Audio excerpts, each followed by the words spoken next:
27 ቀን 2018 ዓመተ ምህረት ላይ ሆነን ከዚህ ቀደም በዚህ ሳምንት በሀገራችን ምን ተፈጥሮ አለፈ ስንል ወደ ኋላ ተጉዘን ታሪክ ልንፈትሽ ነው። የሳምንቱን ታሪክ ልንዘክር ምን ተሰርቶ ምን ተከውኖ ታለፈ ብለን የዘመን ምዕራፎችን ልናገላብጥ ዛሬ የምንኖርበትን ዓለም የቀረጹ ክስተቶችን ፈትሸን እነሆ ይህ ተከውኖ ነበር ልንል በዛሬው ሳምንቱን በታሪክ ጥንቅራችንም በዘመን ኮርቻ ወደ ኋላ ተሳፍረን ሀገራችን ካየቻቸውና ታሪክ ከማይረሳቸው ታሪካዊ ክንውኖች አንዱን እናስታውሳለን።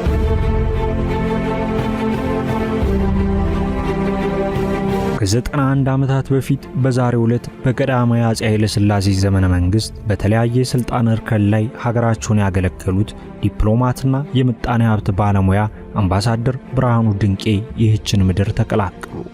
ስለ ኢትዮጵያ ብሔራዊ ጀግኖች ስናስብ እኚህ ታላቅ አምባሳደር ወደ አእምሮአችን መምጣታቸው አይቀሬ ነው። ላመኑበት መንገድ ታጋይ፣ እድገትን ለሀገራቸው የሚመኙና የዓላማ ሰው መሆናቸውን የልብ ወዳጆቻቸው ይመሰክራሉ። አምባሳደር ብርሃኑ ድንቄ ከሀገር ገንቢዎች ተርታ ታሪክ መድቧቸዋል። ሕይወታቸው የጀመረው ኢትዮጵያ በፈታኙ ጊዜዋ ውስጥ ለማለፍ እየተንደረደረች ባለችበት ወቅት ነው። ግንቦት 27 ቀን 1927 ዓ.ም ይህችን ምድር የተቀላቀሉበት ዕለት ሲሆን በወቅቱ ንጉሠ ነገሥት ቀዳማዊ አፄ ኃይለ ሥላሴ የኢትዮጵያን ሉዓላዊነት ከፋሽስት ጣሊያን ለመከላከል እየባዘኑ ነበር። ታዲያ በእንደዚህ አይነት ዘመን እድገታቸውን ያደረጉት አምባሳደር ብርሃኑ በጊዜው የነበረው ውጥረት ስብዕናቸውን ቀርጾታል። እሳቸው ከፍተኛ ጫና ቢኖርም ነፃነቷንና ክብሯን ለመጠበቅ የቆረጠችን ሀገር እየተመለከቱ አድገዋል። እነዚህ ቀደምት ልምዶች በኋላ ለሚጻፉት የታሪክ አሻራ መሰረት ሆነላቸው። የወደፊት ሕይወታቸውን የገነቡት በትምህርት ነው። እዚሁ ሀገራቸው የኢትዮጵያንና የዓለም አቀፍ ትምህርትን ተምረዋል። የመጀመሪያ ትምህርታቸውን ካጠናቀቁ በኋላ በአሜሪካ የምጣኔ ሀብት ጥናት ላይ ትኩረታቸውን አድርገው ከፍተኛ ትምህርታቸውን ተከታትለዋል። በተጨማሪም እዚያው ሀገር አሜሪካ በዋሽንግተን ዲሲ ከሚገኘው አሜሪካ ዩኒቨርሲቲ በዓለም አቀፍ ጥናት የማስተርስ ዲግሪ አግኝተዋል። እንዲሁም በጆንስ ሆፕኪንስ ዩኒቨርሲቲ የላቀ የፖሊሲ ጥናቶችን አካሂደዋል። አምባሳደር ብርሃኑ ድንቄ ለእውነተኛ የዓለም ችግሮች የምጣኔ ሀብት ጥናት ወሳኝ መሆኑን ስለሚያውቁ እዚያ ላይ መስራት ያስደስታቸው ነበር። የፖለቲካ ነፃነት ብቻውን በቂ እንዳልሆነ ይረዱ ነበር። ሀገራት የምጣኔ ሀብት ጥንካሬ፣ ጤናማ ተቋማትና ብቃት ያለው አመራር ያስፈልጋቸዋል የሚለው የማይደራደሩበት ሐሳብ ነው። እነዚህ ሐሳቦች በርካታ አስርተ ዓመታትን ባሳለፉበት ሙያ ማዕከላዊ ሆነው ቀጥለው ነበር። አምባሳደሩ በትምህርታቸው እየገፉ ሲሄዱ ኢትዮጵያም እየተለወጠች ነበር። የአፄ ኃይለ ሥላሴ ግዛት ዘመን በዘመናዊ ሐሳቦች በትምህርት መስፋፋትና ከዓለም አቀፍ ተቋማት ጋር የበለጠ በመተሳሰር እየተገነባ ነበር። ተሰጥኦ ያላቸው ወጣት ኢትዮጵያውያን ለሀገር አቀፍ ልማት አስተዋጽኦ እንዲያደርጉ እድሉ ተሰጥቷቸዋል። አምባሳደር ብርሃኑ ድንቄም እድሉን ካገኙ ባለ ብሩህ አእምሮ ወጣቶች መካከል አንዱ ሆኑ። ብዙም ሳይቆይ ብልህነታቸው፣ ሙያዊ ሥርዓታቸውና ቁርጠኝነታቸው በትልልቅ የመንግሥት ቦታዎች ውስጥ ትኩረት ሳበ። በኋላም በቀጥታ ለኢትዮጵያ የልማት ግቦች አስተዋጽኦ እንዲያደርጉ በሚያስችሉ ቦታዎች እንዲያገለግሉ ተደረገ። በምጣኔ ሀብትና በአስተዳደር ያላቸው ዕውቀት እጅግ ጠቃሚ ሆኖ ተገኝቷል። በኢትዮጵያ የፋይናንስ ዘርፍ ውስጥ የአመራር ኃላፊነቶችን ያዙ። የኢትዮጵያ ብሔራዊ ባንክ ገዢ ሆነው አገልግለዋል። ይህም እጅግ አስፈላጊ ቦታ ነው። ብሔራዊ ባንክ የገንዘብ ፖሊሲን በማስተዳደር የፋይናንስ መረጋጋትን በመጠበቅና የምጣኔ ሀብት እድገትን በመደገፍ ረገድ ማዕከላዊ ሚና መጫወት ቻሉ። እንዲህ አይነቱን ተቋም መምራት የቴክኒክ ዕውቀት፣ ትክክለኛ ፍርድ፣ ስለ ብሔራዊና ዓለም አቀፍ የምጣኔ ሀብት አዝማሚያዎች ጥልቅ ግንዛቤ ይጠይቅ ነበር። ሆኖም አምባሳደር ብርሃኑ እነዚህን ኃላፊነቶች በሙያዊነትና በቁርጠኝነት ተወጥተውታል። ጠንካራ የፋይናንስ ተቋማት ለኢትዮጵያ የወደፊት ዕጣ ፈንታ አስፈላጊ ናቸው ብለው በማመንም ሲከራከሩ ዓመታትን ዘልቀዋል። በምጣኔ ሀብት አስተዳደር ውስጥ ያሳዩት ስኬት ለበለጠ ኃላፊነት መንገድ ጠረገላቸው። ቀጥሎም የኢትዮጵያ የፋይናንስ ሚኒስተር ሆነው አገለገሉ። በዚህ ሚና የብሔራዊ ምጣኔ ሀብት ፖሊሲ ቁልፍ አራማጆች መካከል አንዱ ሆኑ። ይህ አቋም አስቸጋሪ ውሳኔዎችን፣ ጥንቃቄ የተሞላበት ዕቅድ ማውጣትንና ለሀገሪቱ የልማት ፍላጎቶች የማያቋርጥ ትኩረት መስጠትን የሚጠይቅ የነበረ ቢሆንም እሳቸው በሙሉ ቁርጠኝነት ተወጥተውታል። አምባሳደር ብርሃኑ ድንቄ የፋይናንስ ሚኒስተር በነበሩበት ወቅት ብዙ የአፍሪካ ሀገራት ዘመናዊነትን በእድገት መንገድ ለመቅረጽ አብዝተው ይፈልጉ ነበር።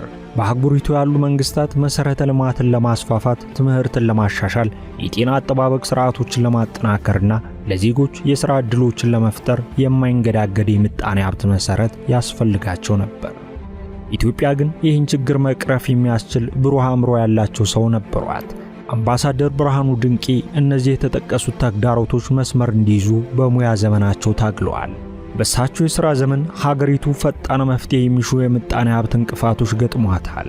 አምባሳደሩ በወቅቱ በነበራቸው ኃላፊነት ንቁ እንቅስቃሴ ማድረጋቸውን የታሪክ ማህደራቸው ያሳያል።